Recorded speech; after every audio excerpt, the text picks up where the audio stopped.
కొన్ని దేశాల వారికి 23 లక్షల రూపాయలకు జీవితకాల గోల్డెన్ వీసా జారీ చేస్తున్నట్లు వచ్చిన వార్తలను యునైటెడ్ అరబ్ ఎమిరేట్స్ యుఏఈ తోసిపుచ్చింది.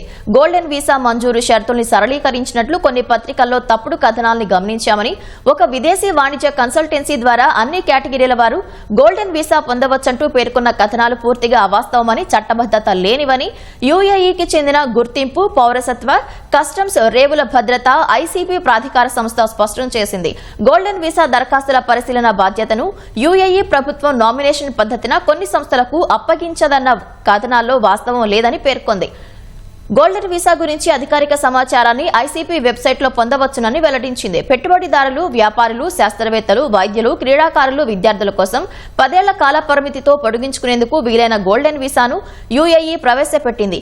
ఈ వీసా కలిగి ఉన్న వారికి స్పాన్సర్ అవసరం లేదు. మరోవైపు యుఏఈ 23 లక్షలకే గోల్డెన్ వీసా జారీ చేస్తోందంటూ పత్రికల్లో వచ్చిన వార్తలకు పూర్తి బాధ్యత వహిస్తూ దుబాయ్కి చెందిన ప్రైవేటు సంస్థ రయద్ గ్రూప్ క్షమాపణ కోరింది.